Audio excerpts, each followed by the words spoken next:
सदाशिवसमारम्भां शङ्कराचार्यमध्यमाम् अस्मदाचार्यपर्यन्तां वन्दे गुरुपरम्परां।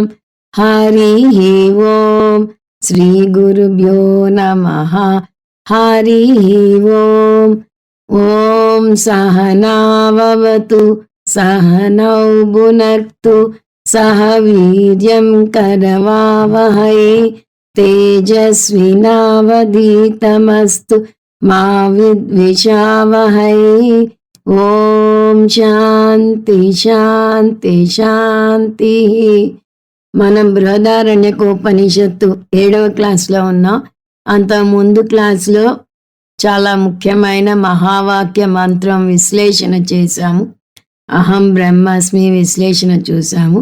దాని ముందు క్లాస్లో 1వ అధ్యాయంలో 4వ బ్రాహ్మణంలో 9వ శ్లోకం వరకు చూసాము.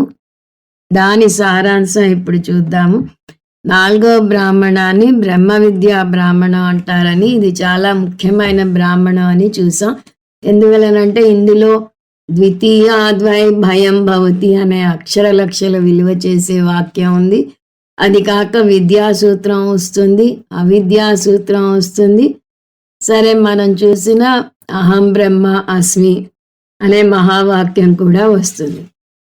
7 నుంచి 9 వరకు మనం ముందు క్లాస్లో చూసాం కాబట్టి వాటి సారం ఇప్పుడు చూద్దాం.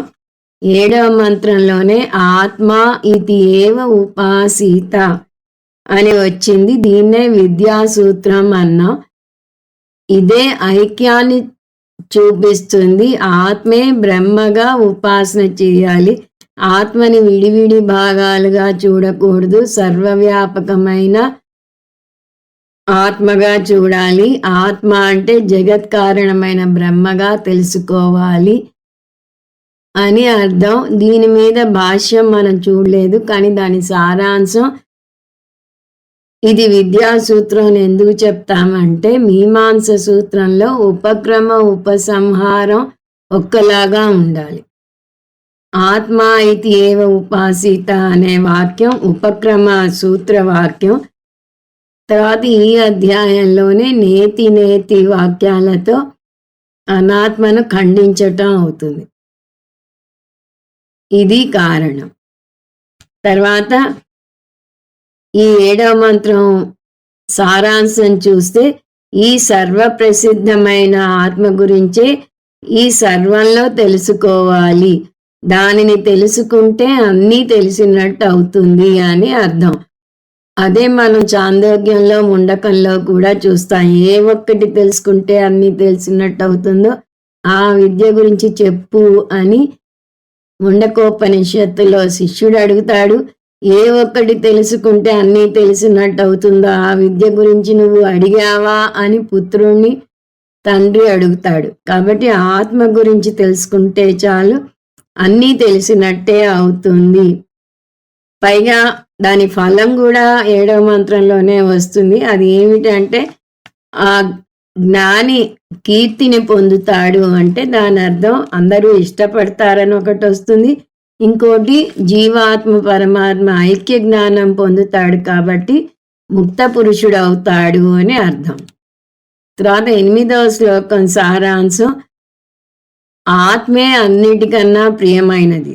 దేనికన్నా ప్రియమైనది అంటే పుత్రుని కన్నా, విత్తం కన్నా, వేరే దేనికన్నా కూడా అదే ప్రియమైనది. ఎందువల్లనంటే అది చాలా అంతరంగా ఉంది మనకి, అంటే చాలా సన్నిహితంగా ఉంది అని అక్కడ చెప్తున్నది.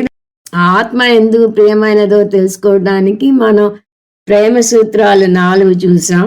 ఒకటి, ఒక వస్తువు వెంట మనం ఎందుకు పడతాము అంటే అది మనకి సుఖాన్ని ఇస్తుంది కాబట్టి. అంటే వస్తువు సాధనం, సుఖం సాధ్యం. ప్రేమ సూత్రం 2, ఈ సాధన సాధ్యాలు సహజంగానే మనం సాధ్యాన్ని ఇష్టపడతాం. సాధనతో పనవంగానే దాన్ని పట్టించుకోవటం మానేస్తాము. పైగా సుఖ ఇచ్చ బేషరతు ప్రేమనిస్తే సుఖ సాధన ఇచ్చ షరతులతో కూడిన ప్రేమ. అందువల్ల సాధన మీద ప్రేమ కల్తీ ప్రేమ. ప్రేమ సూత్రం 3 శాస్త్రం ద్వారా ఆత్మే సుఖం అని, అనాత్మ అసుఖం అని తెలుస్తుంది. అల్ప విషయాలు సుఖాన్ని ఇవ్వవు అని చాందోగ్యోపనిషత్తులో వస్తుంది.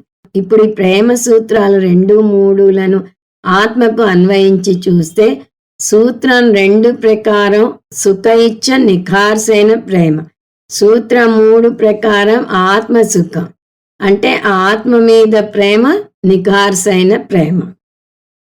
సూత్రం 4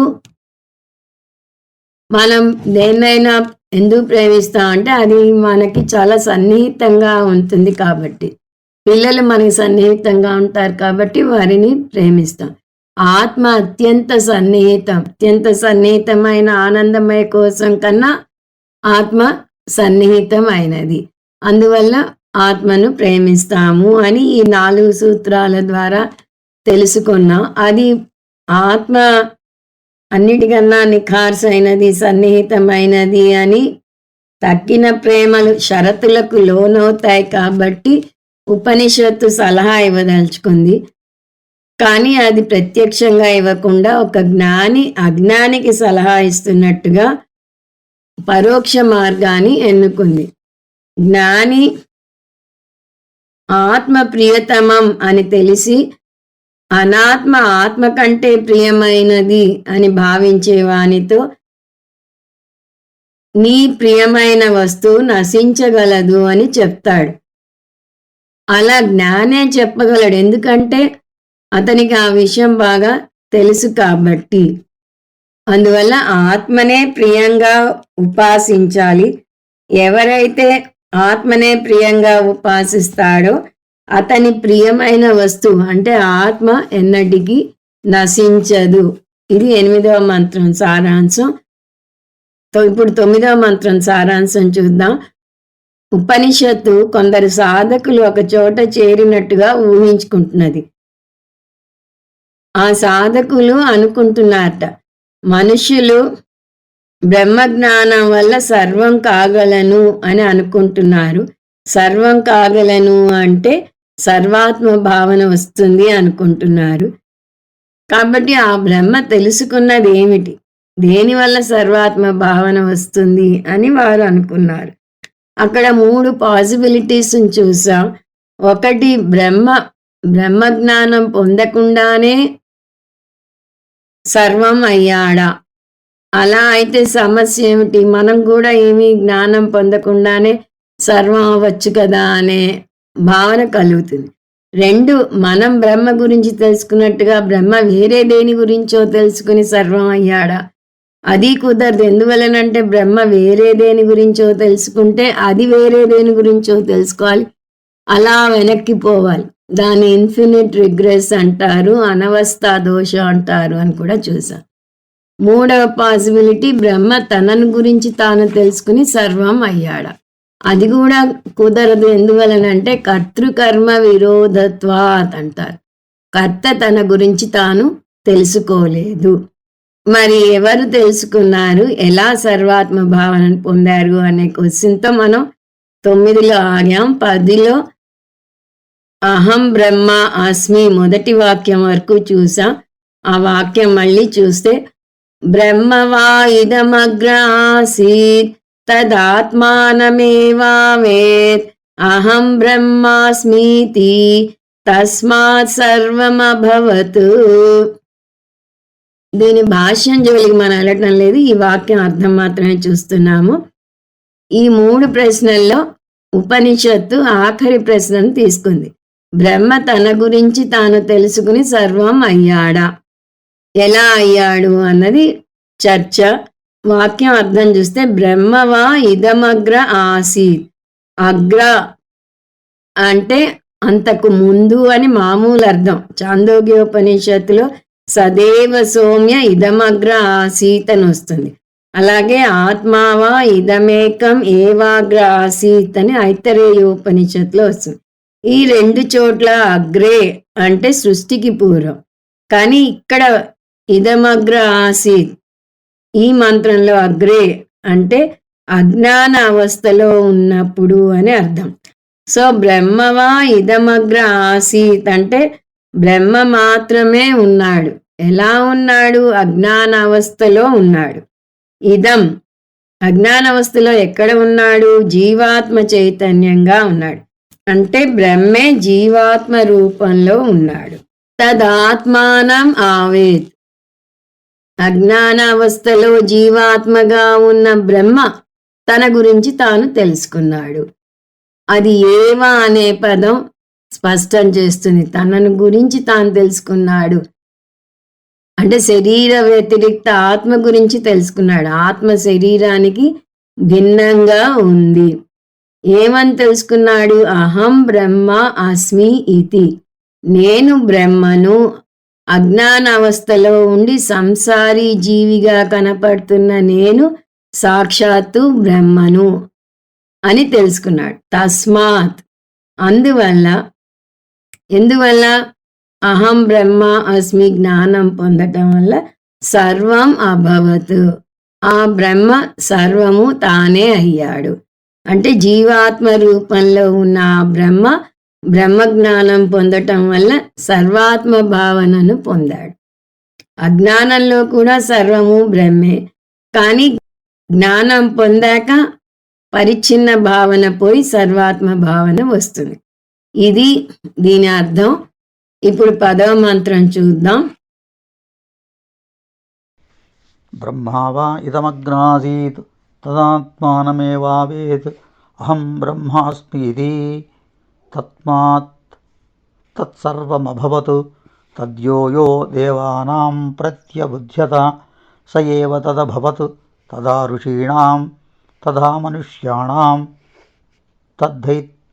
తత్పశ్యన్ ఋషిర్వామదేవః ప్రతిపేదే అహం మనురభవగుం సూర్యశ్చేతి తత్ ఇదం అపి ఏతర్హి య ఏవం వేద అహం బ్రహ్మాస్మీతి స ఇదగం సర్వం భవతి తస్య హన దేవాశ్చ నాభూత్య ఈశతే ఆత్మా హ్యేషాగుం స భవతి అధ యోన్యాం దేవతాముపాస్తే అన్యః అసౌ అన్యః అహమస్మీతి న స వేద యథా పశుః ఏవగుం స దేవానాం యథా వై బహవః పశవో మనుష్యం భుంజుః ఏవం ఏకైకః పురుషో దేవాన్ భునక్తి ఏకస్మిన్ ఏవ పశౌ అదీయమానే ప్రియం భవతి కిము బహుషు తస్మాదేషాం తన్న ప్రియం ఇదేతన్మనుష్యా విద్యుః.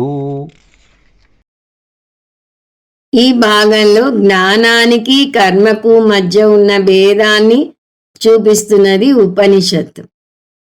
కర్మకాండకి జ్ఞానకాండకి కొన్ని భేదాలు మనం విడిగా చూస్తే, కర్మకాండలో కర్మ చేశాక ఫలం వస్తుంది, జ్ఞానం పొందితే చాలదు. ఉదాహరణకి జ్యోతిష్టోమ యాగం చేస్తే స్వర్గలోకానికి వెళ్తారు అని కర్మకాండలో వస్తుంది. అది వింటే స్వర్గలోకానికి వెళ్ళిపోరు. దానికి సంబంధించిన యజ్ఞం చేసి తీరాలి. అందువల్ల ఫలం రావాలి అంటే జ్ఞానం ప్లస్ కర్మ. కానీ జ్ఞానకాండలో జ్ఞానం ఈజ్ ఈక్వల్ టు ఫలం.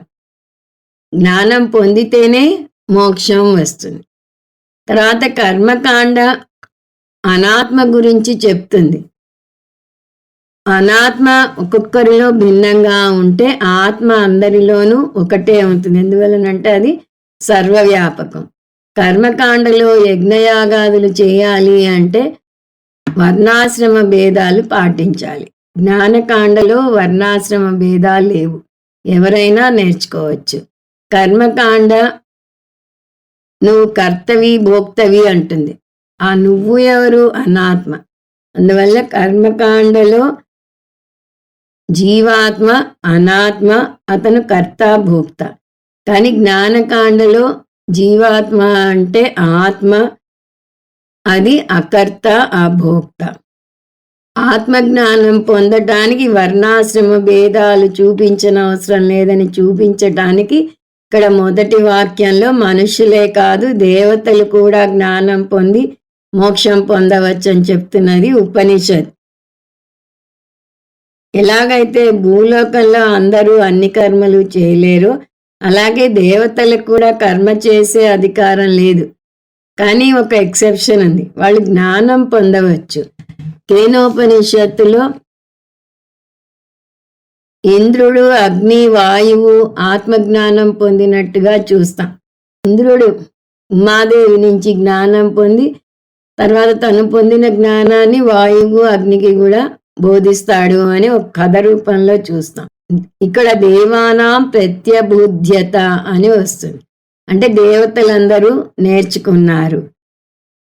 తథా మనుష్యానాం, అంతేకాదు దేవతలలో కానీ మహర్షులలో కానీ మనుషులలో కానీ ఎవరైతే ఈ బ్రహ్మ గురించి తెలుసుకుంటారో వారు బ్రహ్మే అయ్యారు. అయ్యారు అనేది ఇన్వర్టెడ్ కామాస్లో పెట్టుకోవాలంటే అక్షరాల అవరు.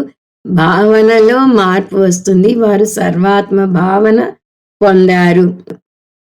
కొంతమంది శంకర్ల వారిని విమర్శిస్తూ ఉంటారు. బ్రహ్మ సత్యం జగన్మిథ్య జీవో బ్రహ్మైవ నాపరః, ఇది వేదాంత సారం అని శంకరాచార్యుల వారు చెప్పారు. ఇది శంకరాచార్యుల వారు సృష్టించిన వేదాంత సారం, ఉపనిషత్తు ఎక్కడా చెప్పలేదు అని వాదిస్తూ ఉంటారు. జీవో బ్రహ్మైవ నాపరః అంటే ఏమిటి అర్థం? జీవుడు బ్రహ్మ తప్ప వేరే ఏమీ కాదు. అంటే జీవుడు బ్రహ్మ, అంటే అహం బ్రహ్మ అస్మి. ఇది ఎక్కడి నుంచి వచ్చింది? ఇదిగో ఈ అహం బ్రహ్మ అస్మి అని శృతి ప్రమాణం మనకి ఇక్కడ ఉంది. ఇది శంకర్ల వారు సృష్టించింది కాదు. ఇక్కడ మనం ఈ వాక్యం గమనించాలి. అహం బ్రహ్మ అస్మి ఇతి యో వేద స ఏవ తద్బ్రహ్మ అభవత్. ఎవరైతే అహం బ్రహ్మ అస్మి అనే జ్ఞానం పొందుతారో అతను మాత్రమే బ్రహ్మ అవుతాడు. అంటే అర్థం, కర్మ మోక్షాన్ని ఇవ్వలేదు, ఉపాసన మోక్షాన్ని ఇవ్వలేదు, భక్తి మోక్షాన్ని ఇవ్వలేదు, ఇంకా మీరు ఏది కావాలన్నా అవన్నీ కలుపుకోవచ్చు. నామ సంకీర్తన మోక్షాన్ని ఇవ్వలేదు, యోగాభ్యాసం ఇవ్వలేదు,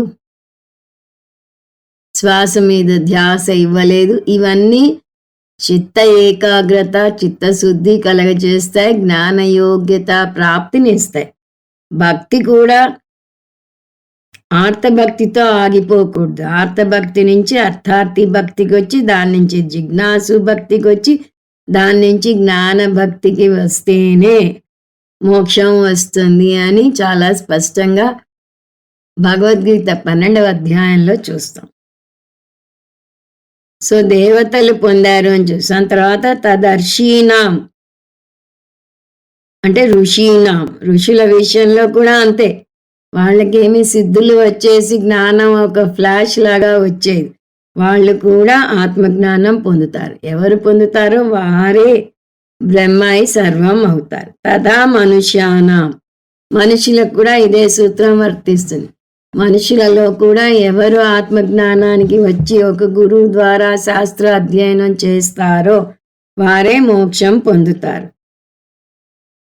అంతేగాని కర్మకి చేయాల్సినట్టుగా ఇక్కడ ఆశ్రమ భేదం లేదు, వర్ణ భేదం లేదు, వయోభేదం లేదు, స్త్రీ పురుష భేదం లేదు. ఈ వాదనను బలపరుచుకోవడానికి ఉపనిషత్తే ఒక మంత్రాన్ని కోట్ చేస్తుంది. దీని అర్ధవాద మంత్రం అంటారు. అర్ధవాదం అంటే అసలు భావాన్ని సమర్థించేది. వామదేవ ఋషి ఈ జ్ఞానం పొంది తన సర్వం అయ్యాడు అని తెలుసుకున్నాడు. ఇది మన ఐతరేయ ఉపనిషత్తులో చూసాం. తల్లి గర్భంలో ఉండగానే వామదేవ ఋషి తను ఎన్నో జన్మల శృంఖణాలను తెంచుకున్నాడని, తనే బ్రహ్మ అని ప్రకటించాడని వస్తుంది. అందులో ఒక లైన్ ఇక్కడ ఉపనిషత్తే కోట్ చేస్తోంది. తదైతత్ పశ్యన్ ఋషి వామదేవ ప్రతిపేదే. పశ్యన్ అంటే తెలుసుకున్నాడు.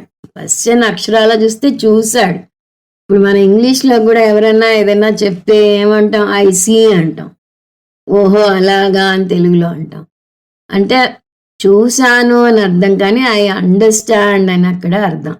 అలా వామదేవుడు తెలుసుకున్నాడు. ప్రతిపేదే, తెలుసుకుని ఏం చేశాడు? ఈ విధంగా ప్రకటించాడు. అహం మనురభవగం సూర్యశ్చేతి. నేను మనువుని, నేను సూర్యుణ్ణి కూడా అవుతున్నాను అంటే అంతా నేనే. సర్వాత్మ భావనను పొందాడు. నేను మనువుని, నేను సూర్యుని అని ప్రకటిస్తున్నాడు. ప్రతిపేదే అంటే ప్రకటించాడు అని చూసాం. అంటే సర్వాత్మ భావనని ఈ విధంగా ప్రకటించాడు. తదిదం అప్యేతర్హీయ ఏవం వేదాహం బ్రహ్మాస్మీతి స ఇదగుం సర్వం భవతి. ఎక్కడి నుంచి ఎక్కడికి వస్తుందో చూడండి ఉపనిషత్తు. ఫస్ట్ ఈ అహం బ్రహ్మ అస్మి జ్ఞానం దేవతలు పొందారు అంది, తర్వాత ఋషులు పొందారు అంది, తర్వాత మనుషులు పొందారు అంది. వీళ్ళు పొందారు అని చెప్పడానికి వామదేవుడు ఉదాహరణ అని చెప్పింది. అంటే వీళ్ళే పొందగలరు కాబోలు మాకు రాదు అని డీలా పడకుండా ఉండటానికి వెంటనే చెప్తున్నది. వామదేవుడే కాదు, దేవతలే కాదు, ఎవరైనా సరే ఈ రోజుల్లో కూడా ఇది ఎవర్ గ్రీన్ టాపిక్. పైగా వేదాంతం స్పెషాలిటీ ఏమిటంటే మోక్ష హియర్ అండ్ నౌ, జీవన్ముక్తి అంటారు. జీవించి ఉండగానే మోక్షం లభిస్తుంది. అందువల్ల ఎవరైతే ఈ జ్ఞానం పొందుతారో వారు మోక్షం పొందుతారు. మోక్షం అంటే ఏంటి? పూర్ణత్వ భావన. సంసారంలో ఉన్నాము అనే అపోహ తొలగి పూర్ణత్వాన్ని అనుభవించటం. సో ఎవరు అహం బ్రహ్మ అస్మి అని నేర్చుకుంటారో, అర్థం చేసుకుంటారో వారు పూర్ణత్వాన్ని పొందుతారు.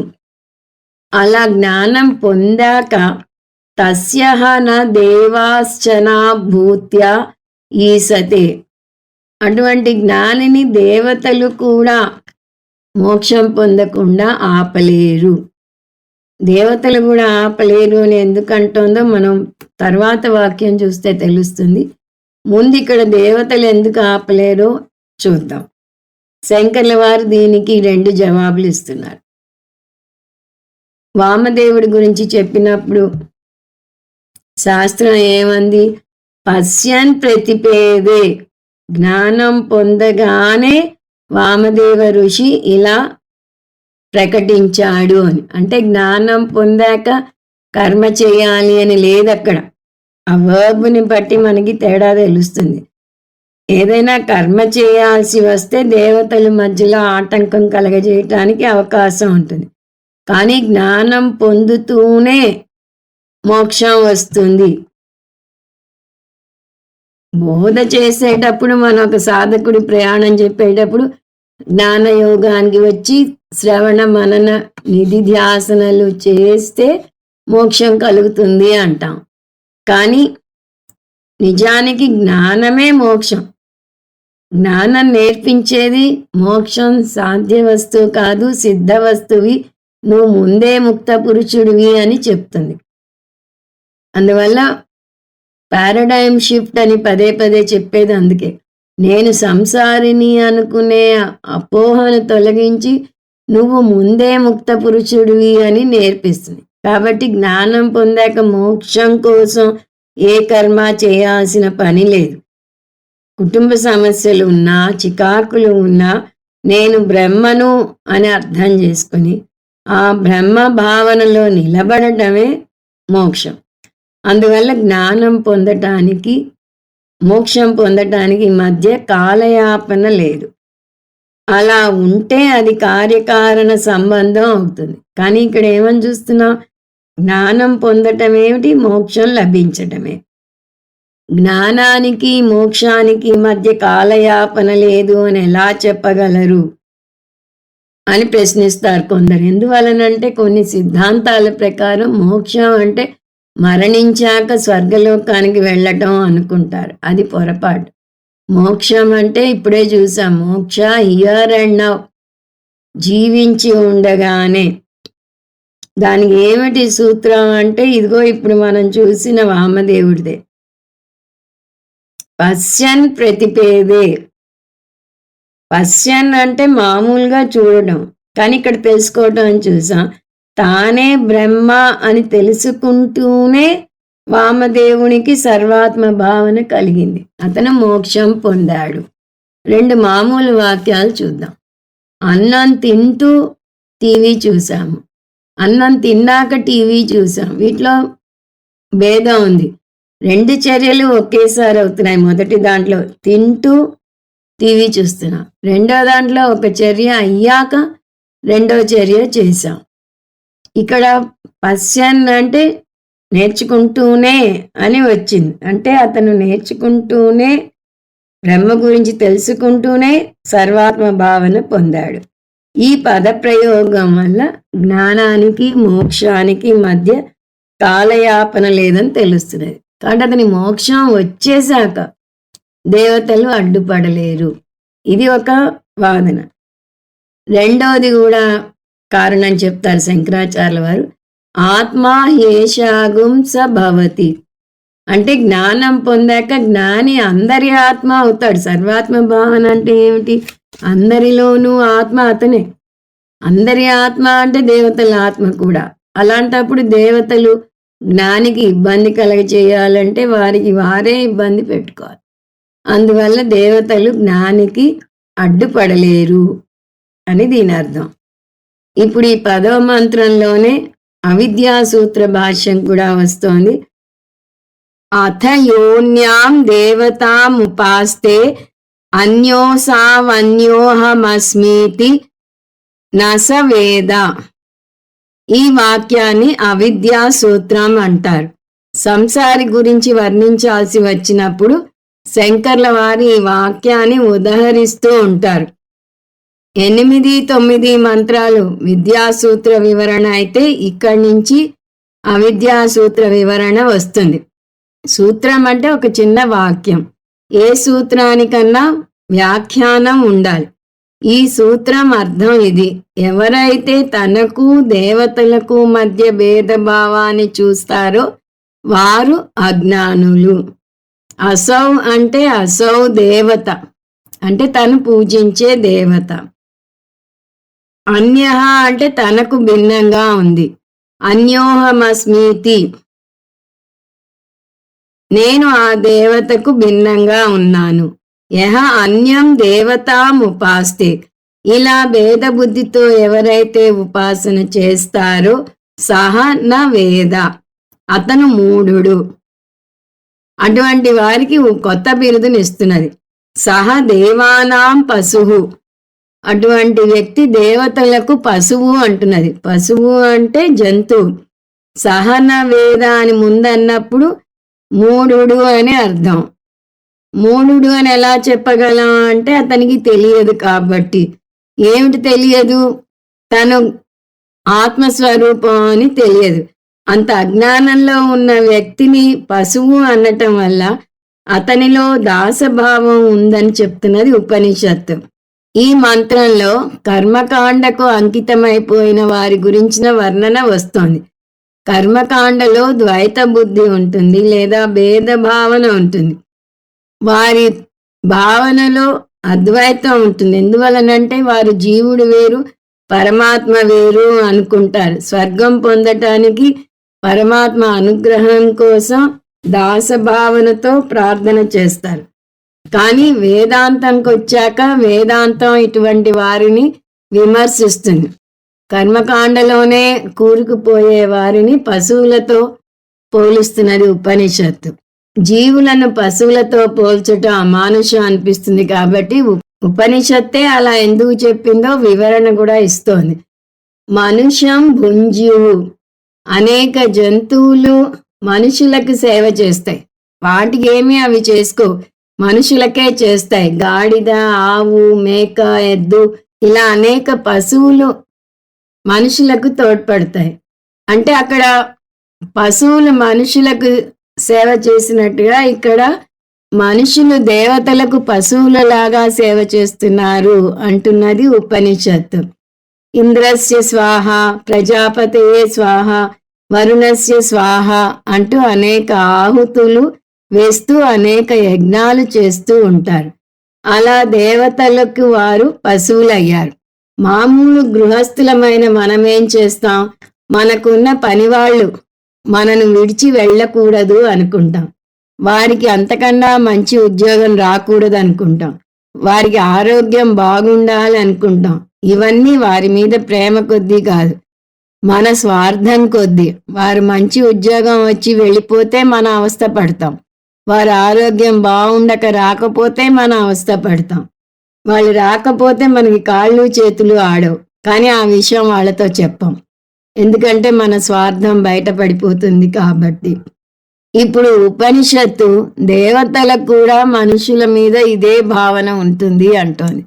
ఎవరైనా వారికి పూజలు చేసే వ్యక్తి ఒకవేళ కర్మకాండ వదిలేసి జ్ఞానకాండకి వద్దాము అనుకుంటే అతను జారిపోకుండా అడ్డం పడతారట ఈ దేవతలు. ఎందువలనంటే మనుషులు నిరంతరం యజ్ఞయాగాదులు చేయకపోతే వారికి ఆహారం ఉండదు. అందువల్ల కర్మకాండ చేసే వ్యక్తికి వైరాగ్యం కలగకూడదని కోరుకుంటారు వాడు. వైరాగ్యం వస్తే ఏమవుతుంది? గురువు దగ్గరకు వెళ్తాడు. గురువును అకర్త అంటాడు. అనగానే కర్మకాండ ఆపేస్తాడు. అతను జ్ఞానకాండ వైపు దృష్టి మరలుస్తాడు. అందువల్ల జ్ఞానకాండ వైపు తిరగకుండా ఉండటానికి దేవతలు అనేక ఆటంకాలను కలగజేస్తారు. ఆ ఆటంకాలు ఎటువంటివైనా అవ్వచ్చు. వేదాంతం క్లాస్కి వెళ్లకుండా నడునొప్పో తలనొప్పో కలగజేయవచ్చు. ఒకసారి ఒక సత్సంగ్ సభ్యురాలు అంది నాతో. మేము అప్పుడు బుధవారం క్లాసులు ఆఫ్లైన్ క్లాసులు తీసుకునేవాళ్ళం. బుధవారం రోజే ఎవరో ఒకళ్ళు అనుకోకుండా మా ఇంటికి వస్తున్నారండి, క్లాస్కి రాలేకపోతున్నాను అని. ఆ విధంగా ఏవో ఆటంకాలు వస్తాయి. ఏకస్మిన్నేవ పశవాదాయమానే అప్రియం భవతి. ఒక్క పశువును ఎవరైనా దొంగిలించినా కూడా మనిషికి చాలా బాధ వేస్తుంది. అతనికి ఎన్నో పశువులు ఉంటాయి, అయినా ఒక్కటి మాయమైనా తప్పిపోయినా ఎవరైనా తీసుకెళ్ళిపోయినా చాలా బాధపడతాడు. అలాంటిది అన్ని పశువులు వెళ్ళిపోతే ఇంకా చెప్పేదేముంది? కిము బహుశు, ఎక్కువ పశువులు పోతే ఇంకా అతని పరిస్థితి ఎలా ఉంటుంది అంటోంది ఉపనిషత్తు. తస్మాదేశాం తన్న ప్రియం ఎదేతన్ మనుష్య విద్యు. అందువల్ల ఈ దేవతలకు మనుషులు ఆత్మతత్వం తెలుసుకోవటం ఇష్టం ఉండదు. ఒక్క వ్యక్తి మోక్షం పొందినా కూడా, ఒక వ్యక్తి పూజ చేయటం ఆపినా కూడా, ఒక వ్యక్తి వేదాంతం క్లాస్కి వెళ్ళినా కూడా దేవతలకు ఇష్టంగా ఉండదు. అది అప్రియం అవుతుంది వారికి. ఎందువలనంటే వారికి సేవ చేసే మనుషులు, ఇంకా మాట్లాడితే పశువులు తగ్గిపోతారు. అందువల్ల వారు ఆటంకాలు కలగజేస్తారు. ఈ వాక్యం ఎవరు చెప్తున్నారు? నేను చెప్పటం లేదు, స్వామీజీ చెప్పటం లేదు, శంకరాచార్యుల వారు చెప్పటం లేదు. సాక్షాత్తు ఉపనిషత్తే చెప్తున్నది. జ్ఞానం పొందాక జ్ఞానిని దేవతలు ఏమీ చేయలేరు. అది ముందు మంత్రంలో చూసాం. ఎందువల్లంటే జ్ఞాని ఆత్మస్వరూపంగా సర్వవ్యాపిని అని నేర్చుకుంటాడు. పైగా జ్ఞానం పొందాక మోక్షం పొందేస్తాడు కాబట్టి అతనేమి చేయలేరు దేవతలు. కానీ కర్మకాండలో ఉండి జ్ఞానానికి వస్తున్న ప్రాథమిక దశలో దేవతలు ఇలా అడ్డుపడతారు అని చూస్తున్నాం. దీని నుంచి శంకర్ల వారు ఒక సిద్ధాంతాన్ని వివరిస్తున్నారు. కర్మకాండలో దేవతలకు అంత శక్తి ఉందని వింటే మనకి కర్మశాస్త్రం మీద నమ్మకం పోవచ్చు. ఎందుకు? దీన్ని బట్టి మనకి ఏమర్థం అవుతుంది? మనం దేవతలకు ఎంత చేసినా వారు తలుచుకుంటే మనకి ఉన్నతి రాకుండా అడ్డుపడవచ్చు అని వస్తోంది కదా. అంటే దేవతల దయాదాక్షిణ్యం మీద మనం ఆధారపడి ఉన్నట్టే కదా. అలాంటప్పుడు మనం కర్మ చేసి ఏమిటి ప్రయోజనం? అయితే కర్మలు మానేద్దామని, ఎలా చూసినా ముందు కర్మలు మానేద్దామని ఆలోచిస్తూ ఉంటాం. అసలే బద్ధగానికి పెట్టింది పేరు. ఎలా పూజలు ఎగ్గొద్దామా అని చూస్తాం. ఇలాంటిది వింటే అసలు పూజ చెయ్యం. అందువల్ల శంకర్ల వారు మన కర్మఫలం దేని వల్ల వస్తుంది అనే అంశాన్ని ఈ సందర్భంలో చర్చిస్తున్నారు. మన కర్మఫలానికి కారణం ఏమిటి? 4 వస్తువులను తీసుకుంటున్నారు. అవి వస్తు స్వభావం, కాలం, ఈశ్వరుడు, కర్మ. వీటిలో ఏది అనేది చూడాలి. ముందు ఇవేంటో చూద్దాం. ఉదాహరణకు నేను చెన్నై వెళ్ళినప్పుడు నాకు జ్వరం వచ్చింది. దానికి కారణం ఏంటి? వస్తు స్వభావం. చెన్నై నీరు నాకు పడలేదా? కాలం, ఇది వానాకాలం అవటం వల్ల. ఈశ్వరుడు నాకు హాని చేస్తున్నాడా? కర్మ, నేను చేసిన కర్మఫలమా? మన చేతుల్లో ఏమీ లేదు, కర్మఫలం మనం ఆశించినట్టుగా రాదు అని మనం వేదాంతంలో నేర్చుకుంటాం. అంటే ఇప్పుడు ఈ మూడింట్లో ఏదన్నా కారణం అవ్వాలి. కానీ అలా మన చేతిలో ఏమీ లేదు అంటే కర్మకాండ మొత్తం వ్యర్థం అయిపోతుంది. అందువల్ల ఈ సిద్ధాంతం తప్పు అని చెప్తున్నారు శంకర్ల వారు. మన చేతిలో ఏమీ లేదనుకోవటం పొరపాటు. కర్మఫలం అంటే ఏమిటి? పుణ్యమో పాపమో రావటం. ఆ పుణ్యపాపాలను మనం సుఖ దుఃఖాల రూపంలో అనుభవిస్తాం.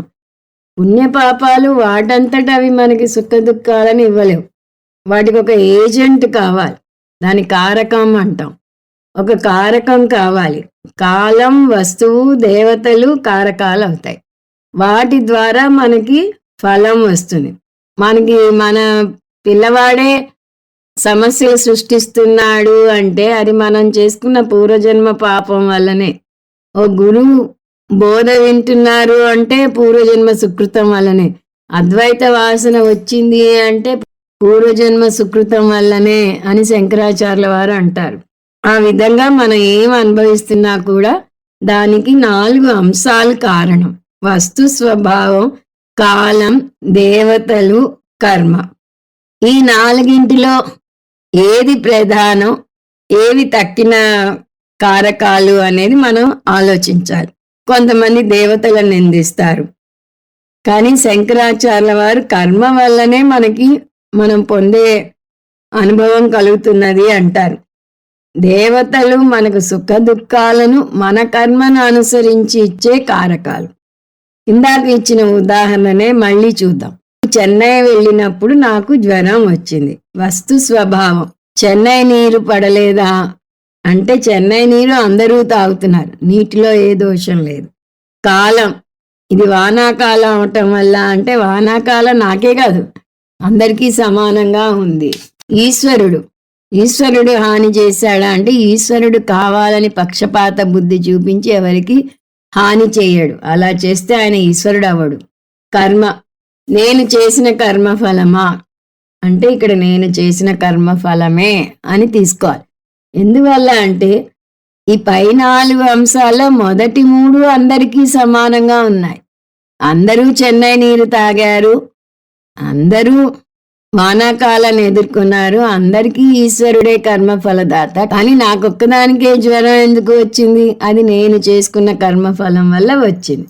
ఆ పై 3 మార్పు చెందని అంశాలు, వాటిని సామాన్య అంశాలు అంటారు. 4వ అంశమే వ్యక్తికి మారుతుంది. అందువల్ల కర్మ కారణమే కానీ పై 3 కావు.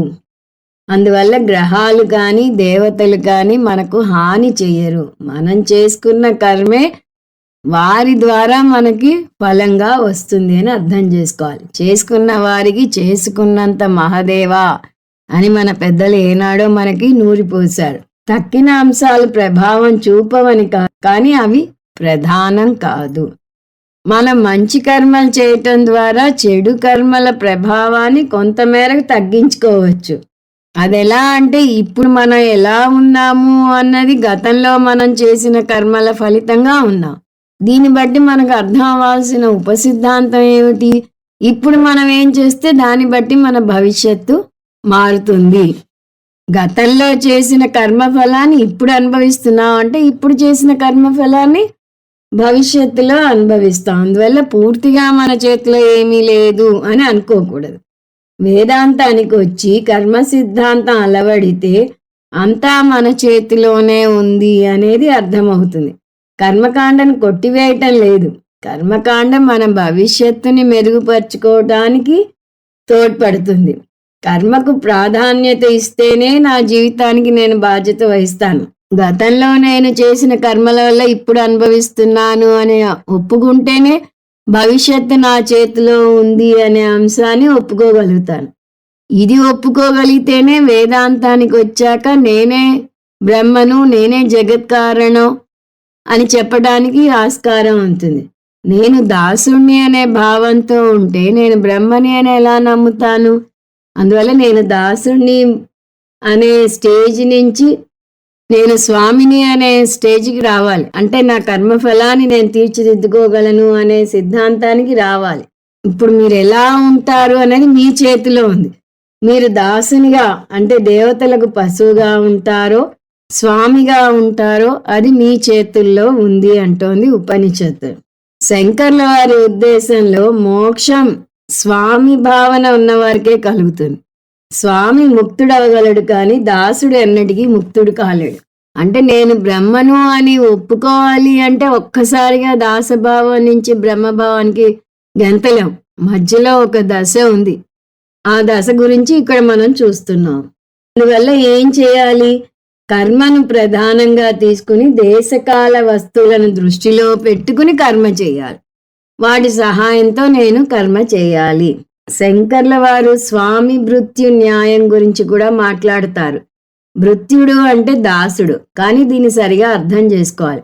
స్వామి భృత్యు న్యాయాన్ని తాత్కాలిక గమ్యంగా తీసుకోవాలి కానీ శాశ్వత గమ్యంగా తీసుకోకూడదు. అద్వైతం దాసభావనను తాత్కాలికంగా అంగీకరిస్తుంది. ఈ దాస పదం ఎప్పుడొచ్చింది? కర్మయోగ సందర్భంలో వచ్చింది. ఇక్కడ దాసునిగా ఉండాలి అంటే నిత్య నైమిత్తిక కర్మలు చేయాలని అర్థం.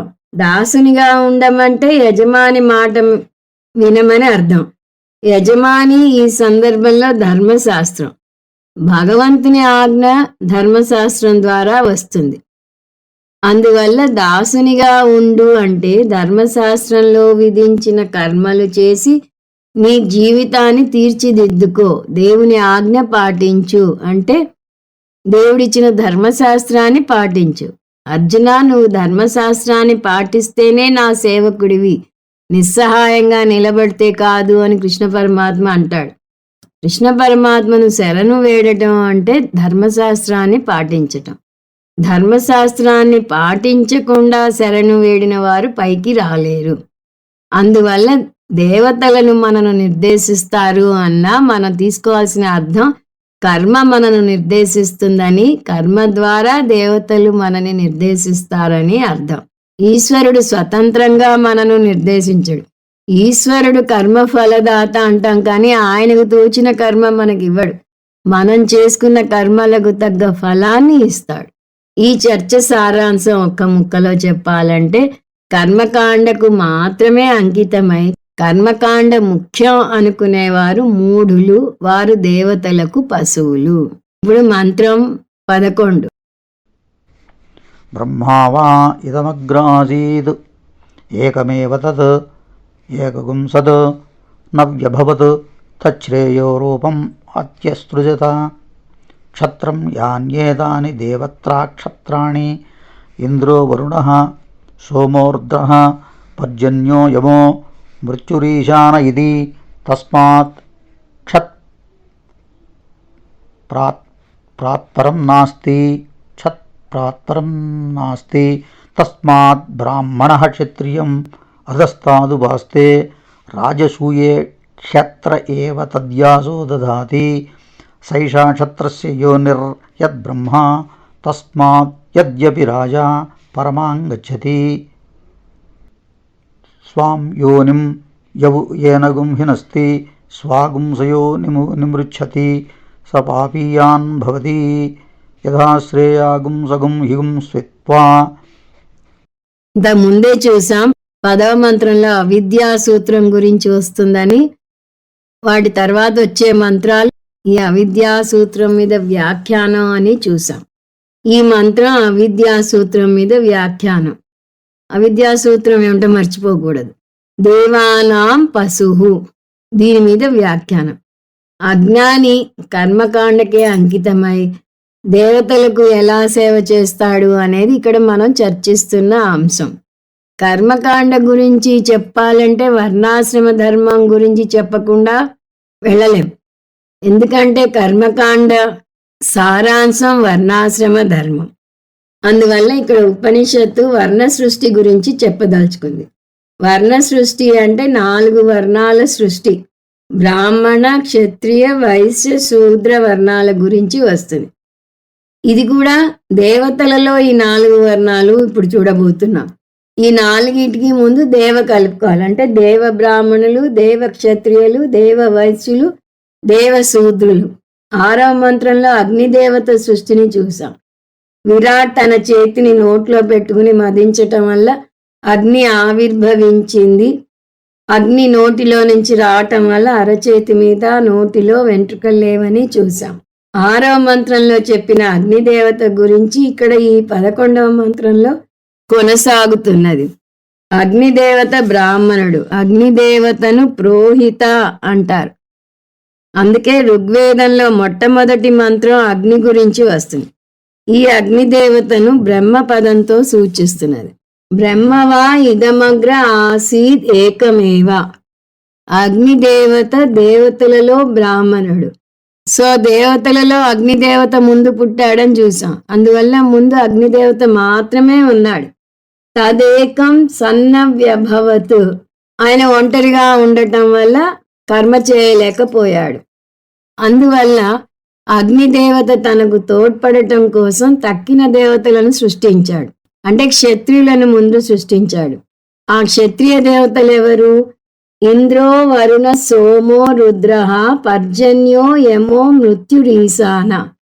ఇంద్రుడు, వరుణుడు, సోముడు, రుద్రుడు, పర్జన్యుడు, యముడు, మృత్యువు, ఈశానుడు.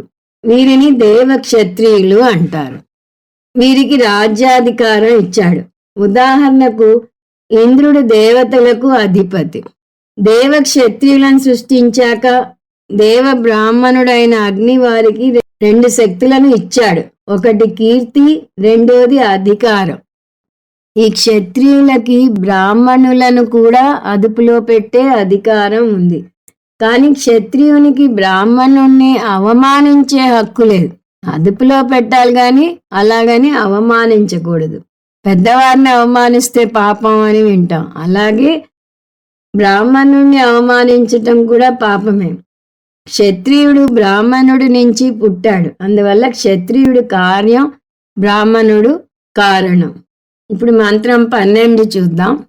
యాన్యేదాని దేవ జాతాని గణశః అఖ్యాయంతే వసవో రుద్రాః ఆదిత్యాః విశ్వే దేవాః మరుతః ఇది. దేవక్షత్రియులు వచ్చాక కూడా దేవ బ్రాహ్మణుడు కర్మ చేయలేకపోయాడు. ఇంకా సహాయం కావాల్సి వచ్చింది. ఒక యజ్ఞం చేయాలంటే బోలెడు సామగ్రి కావాలి. ఘృతం కావాలి, క్షీరం కావాలి, ధాన్యం కావాలి. వీటిని ఉత్పత్తి చేసేవారు కావాలి. అందువల్ల వైశ్య జాతి కావాలి. వైశ్యుల పని వ్యాపారం చేయటం. వైశ్య దేవతలు ఎవరు? వసవో రుద్ర ఆదిత్య విశ్వే దేవా మరుత. వసువులు, రుద్రులు, ఆదిత్యులు, విశ్వే దేవతలు, మరుత్తులు అంటే మరుత గణాలు. ఈ దేవతలంతా దేవ వైశ్యులు. వీరు కలిసికట్టుగా పని చేస్తారు. వసువులు 8 మంది, రుద్రులు 11, ఆదిత్యులు 12, విశ్వే దేవతలు 10, మరుత్తులు 7. ఇక్కడ రుద్రుడు అంటే బ్రహ్మ విష్ణు మహేశ్వరులోని మహేశ్వరుడు కాదు. ఈ రుద్రుడు దేవగణాలలో ఒకరు. ఈ విధంగా వైశ్యులు సృష్టించబడ్డారు. ఇప్పుడు 13 చూద్దాం. సనైవ వ్యభవత్ శౌద్రం వర్ణం అసృజద పూషణం ఇయం వై పూషా యగం హీదగం సర్వం పుష్యతి యదిదం కించ. ఇంకా 4వ వర్ణం రావాలి. బ్రాహ్మణుడు క్షత్రియుడిని వైశ్యుల్ని సృష్టించాడు. ఇప్పుడు దేవశూద్రులు రావాలి. యజ్ఞాలు చేయడానికి కొన్ని పనులు చేయాల్సి ఉంటుంది. అది దేవశూద్రులే చేయగలరు. పూషణం, దేవశూద్రుని పేరు పూషణం. ఉపనిషత్తే ఈ పేరుని పూష అని వర్ణిస్తుంది. మామూలుగా మనం పూషన్ అనే సూర్య భగవానుడిని అంటాం. కానీ ఇక్కడ దీని అర్థం వేరే. ఉపనిషత్తే అదేమిటో వివరిస్తుంది. పూష అంటే పృథ్వీ, అంటే భూమి దేవత. అలా పృథ్వీ దేవత దేవశూద్ర అయింది. ఉపనిషత్తే పృథ్వీ ఎలా పూష అయిందో వివరిస్తున్నది. సర్వం పుష్యతి, అన్ని ప్రాణులను పృథ్వీ దేవతే పోషించుచున్నది. ఈ విధంగా 4 వర్ణాలు సృష్టించబడ్డాయి. ఈ 4 దేవతల వర్ణాలన్నది మర్చిపోకూడదు. అయినా ఇంకా సృష్టి పూర్తి కాలేదు. ఇంకా ఏం సృష్టించాలి అంటే మనుషుల్లో ఈ 4 వర్ణాలు రావాలి. ఇప్పుడు 14వ మంత్రం చూద్దాం. సనైవ వ్యభవత్ తచ్ఛ్రేయో రూపమత్సృజత ధర్మం తద్ ఏతత్ క్షత్రస్య క్షత్రం యద్ధర్మః తస్మాత్ ధర్మాత్ పరం నాస్తి అదో అబలీయాన్ బలీయాగుం సమ అశగుంసతే ధర్మేణ యథా రాజ్ఞైవం యో వై స ధర్మః సత్యం వై తత్ తస్మాత్ సత్యం వదంతమాహుః ధర్మం వదతీతి ధర్మం వా వదంతగుం సత్యం వదతీతి ఏతత్ హి ఏవ ఏతత్వుభయం భవతి. వర్ణాశ్రమ కర్మ అనుష్ఠానం చేయడానికి 4 వర్ణాలు సృష్టించబడ్డాయి. ఆ విధంగా దేవతలకు వారు పశువులయ్యారు. దేవతలకే కాక మనుషులకు కూడా 4 వర్ణాలు ఏర్పడ్డాయి. అవి బ్రాహ్మణ, క్షత్రియ, వైశ్య, శూద్ర వర్ణాలు. క్షత్రియులకి తక్కిన వర్ణాలను అదుపులో పెట్టే శక్తి ఉందని దేవపరంగా చూసినప్పుడు చూసాం. ఇక్కడ అంతే. కానీ ఎక్కడ అధికారం ఉంటుందో అక్కడ దాన్ని దుర్వినియోగం చేసుకునే ప్రమాదం ఉంది. అందువల్ల క్షత్రియులను అదుపులో పెట్టేది ఒకటి కావాలి. దానికోసం ధర్మం సృష్టించబడింది. ధర్మం అంటే మనం చూసే ప్రకృతి సూత్రాలు మాత్రమే కాదు, ధర్మ దేవత సృష్టించబడింది. చేతన అధిష్టాన దేవత ఆమె. ఈ ధర్మదేవత క్షత్రియుణ్ణి అదుపులో పెడుతుంది. ధర్మం క్షత్రియుణ్ణి అదుపులో పెట్టకపోతే రాజులు కూడా ధర్మం తప్పే ప్రమాదం ఉంది. రాజులు ధర్మం తప్పితే ప్రజల సంగతి చెప్పేదే ఉంది. యథా రాజా తథా ప్రజ అని చూస్తుంటాం. రాజు ఎలా ఉంటే ప్రజలు కూడా అలా ఉంటారు అని. ఈ ధర్మాన్ని సృష్టించినప్పుడు మరి ధర్మం ఎందుకు సృష్టించబడింది, ధర్మం గొప్పతనం ఏమిటో తెలియాలి మనకి. అందువల్ల ఇక్కడ ధర్మదేవత స్తుతి చూస్తాం. ధర్మమే రక్ష కవచం, రాజులను కూడా అదుపులో పెడుతుంది. కాబట్టి ధర్మం క్షత్రియుల కన్నా బలమైనది. క్షత్రియులు ఏమిటి, తక్కిన 3 వర్ణాల వాళ్ళని అదుపులో పెడతారు. 3 వర్ణాల వాళ్ళని అదుపులో పెట్టే క్షత్రియుడిని అదుపులో పెడుతుంది అంటే సహజంగా క్షత్రియుడి కన్నా ధర్మం శ్రేష్టం, బలవంతుడి కన్నా బలమైనదన్నమాట. అందువల్ల ఒక మామూలు బలహీనమైన వ్యక్తి ఎవరైనా కూడా ధర్మ సహాయంతో క్షత్రియుని మీద విజయం సాధించగలడు. అందువల్ల ధర్మం ఒక రక్షణ కవచం. భగవద్గీత మొదటి అధ్యాయంలోనే చూస్తాం. నిజానికి సైనికుల పరంగా చూస్తే కౌరవుల బలం ఎక్కువ, పాండవుల బలం తక్కువ. అందులో కౌరవుల వైపు యోధులు కూడా ఉన్నారు. అయినా దుర్యోధనుడు పాండవుల సైన్యాన్ని చూసి డీలా పడతాడు. వాళ్ళ వైపు సైన్యం ఎక్కువగా ఉంది, మన వైపు తక్కువగా ఉంది అని అంటాడు. ఎందువల్ల అని ఆలోచిస్తే అతను అధర్మం వైపు ఉన్నాడు, పాండవులు ధర్మం వైపు ఉన్నారు. అందువల్ల అతనిలో కొంత జంకు బయలుదేరింది. కాబట్టి ధర్మాన్ని పాటిస్తే బలమైన రాజుని కూడా ఎదుర్కోవచ్చు అని ఇక్కడ మనకి తెలుస్తోంది. అందువల్ల ధర్మం ఒక రక్షణ కవచంలా పనిచేస్తుంది. 2 ధర్మమే సత్యం, ధర్మమే సత్యం, సత్యమే ధర్మం. సత్యం ధర్మం 2 ఒకటే అని ఎలా చెప్పగలము అంటే స ఏవానుష్ఠీయమానో ధర్మనామా భవతి శాస్త్రార్థత్వేన జ్ఞాయమానస్తు సత్యం భవతి. శాస్త్రం చెప్పిన దాన్ని పాటిస్తే అది ధర్మం, శాస్త్రం చెప్పిన దాన్ని తెలుసుకుంటే అది సత్యం. ఒకటి ఆచరణ స్థాయిలో ఉంటే ఇంకొకటి జ్ఞాన స్థాయిలో ఉంది. అందువల్లనే సత్యం వద ధర్మం చర అంటారు. అంటే సత్యం పలుకు, ధర్మాన్ని ఆచరించు అంటారు. అందువల్ల ఎవరైనా ధర్మం మాట్లాడితే సత్యం మాట్లాడినట్టే, సత్యం మాట్లాడితే ధర్మం మాట్లాడినట్టే. ఆ విధంగా ఇంతవరకు దేవవర్ణాల సృష్టి జరిగిందని చూసాం, మనుష్య వర్ణాల సృష్టి జరిగిందని చూసాం, ధర్మం సృష్టి జరిగిందని చూసాం. ఓం పూర్ణమద పూర్ణమిదం పూర్ణాత్ పూర్ణముదచ్యతే పూర్ణస్య పూర్ణమాదాయ పూర్ణమేవావశిష్యతే. ఓం శాంతి శాంతి శాంతి. హరి ఓం. శ్రీ గురుభ్యో నమః. హరి ఓం.